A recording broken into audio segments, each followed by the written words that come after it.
नमस्कार, आप देख रहे हैं हिमाचल न्यूज। आइए जानते हैं आज के प्रमुख समाचार और दिन भर की बड़ी सुर्खियां।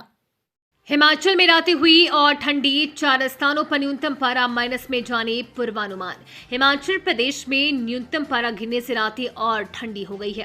प्रदेश में 4 स्थानों पर न्यूनतम तापमान माइनस में दर्ज किया गया है। सबसे कम न्यूनतम तापमान लाहौल स्पीति के ताबू में -5 डिग्री सेल्सियस दर्ज किया गया है, जबकि सबसे ज्यादा अधिकतम तापमान ऊना और पांवटा साहिब में 27 डिग्री सेल्सियस रहा। सुंदरनगर में घना व बिलासपुर में हल्का कोहरा दर्ज किया गया। आज शिमला समेत प्रदेश भर में धूप खिली हुई है। 23 नवंबर तक ऐसा रहेगा मौसम। मौसम विज्ञान केंद्र के अनुसार पूरे प्रदेश में 23 नवंबर तक मौसम साफ बना रहने का पूर्वानुमान है। इस दौरान बारिश या बर्फबारी की कोई संभावना नहीं है। विशेषज्ञों का कहना है कि नवंबर के मध्य तक हिमाचल में पश्चिमी विक्षोभ की सक्रियता कम रहने के कारण मौसम शुष्क बना हुआ है। ऊंचाई वाले इलाकों में तापमान गिर जरूर रहा है, लेकिन अभी कड़ाके की ठंड पड़ने जैसी स्थिति नहीं है। उधर अगले 2-3 दिनों के दौरान राज्य में न्यूनतम तापमान में 2-3 डिग्री सेल्सियस की वृद्धि होने की संभावना है। अगले 4-5 दिनों के दौरान राज्य में अधिकतम तापमान में कोई बड़ा बदलाव नहीं होगा। हिमाचल शिमला रामपुर कल्पा रूट पर दिसंबर से हेली टैक्सी मोहाली से भी मिलेगी सुविधा। देश विदेश से शिमला और किन्नौर आने वाले सैलानियों को दिसंबर में हेली टैक्सी की सुविधा मिलनी शुरू हो जाएगी। नागरिक उड्डयन महानिदेशालय की मंजूरी के बाद संजौली हेलीपोर्ट से उड़ानें शुरू करने की तैयारी है।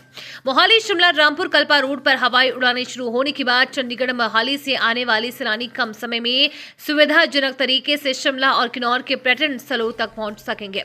पवन हंस एविएशन कंपनी ने सेवाएं शुरू करने पर हामी भर दी है। खास बात यह है कि शिमला आने वाले सैलानियों को अब जुबड़हट्टी नहीं बल्कि शहर के बीचों बीच संजौली हेलीपोर्ट पर लैंडिंग की सुविधा मिलेगी। पर्यटन एवं नागरिक उड्डयन विभाग की पवन हंस के साथ हेली टैक्सी सेवा के रूट, उड़ान का स्केड्यूल, हफ्ते के किस दिन सेवा और किराया निर्धारित करने की प्रक्रिया अंतिम दौर में है। दिसंबर में विंटर टूरिस्ट सीजन के दौरान हेली टैक्सी सेवा शुरू होने से पर्यटन कारोबार को रफ्तार मिलेगी। संजौली में चलोंठी के समीप 18 करोड़ की लागत से हेलीपोर्ट तैयार हुआ है।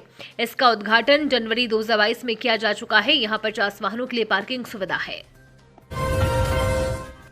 हिमाचल में भर्ती होंगे 1602 बिजली उपभोक्ता मित्र, इतना मिलेगा मासिक मानदेय। हिमाचल प्रदेश में 1602 बिजली उपभोक्ता मित्र भर्ती करने के लिए विद्युत विनियामक आयोग ने बोर्ड प्रबंधन को मंजूरी दे दी है। राज्य इलेक्ट्रॉनिक कॉर्पोरेशन के माध्यम से पद भरे जाएंगे। बिजली बोर्ड की ओर से भेजे गए प्रस्ताव की समीक्षा के दौरान आयोग ने पाया कि विभाग में 3000 से अधिक टीमैट के पद लंबे समय से खाली पड़े हैं। ऐसे फील्ड में कार्यरत तकनीकी स्टाफ की कमी बन रही है, जो उपभोक्ता सेवाओं तथा विद्युत आपूर्ति की गुणवत्ता को प्रभावित कर सकती है। आउटसोर्स आधार पर भर्ती होने वाले उपभोक्ता मित्रों को 10,000 रुपए मासिक मानदेय दिया जाएगा। बोर्ड प्रबंधन ने आयोग को बताया कि विभाग वर्तमान में कर्मचारियों के युक्तिकरण की प्रक्रिया में है और कई पदों को सरप्लस घोषित किया जा चुका है, जिन्हें आगे नहीं भरा जाएगा।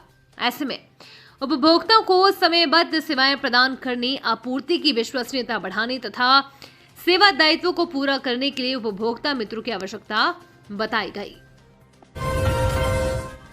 ऊना के कलरूही में 2 बाइकों की टक्कर, 4 युवकों की मौत, 1 गंभीर रूप से घायल।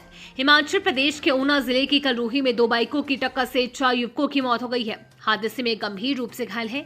अब मुबारकपुर मार्ग पर कलरूही पुल के पास हादसा उस वक्त हुआ जब माता श्री चिंतपूर्णी महोत्सव की समाप्ति के बाद बड़ी संख्या में लोग घरों की तरफ वापस लौट रहे थे।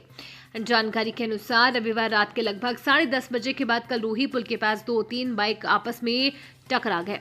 मृतकों में उपमंडल अम के अलोह निवासी 2 सगे भाई भी शामिल हैं, जबकि तीसरा युवक भी उन्हीं के गांव में है।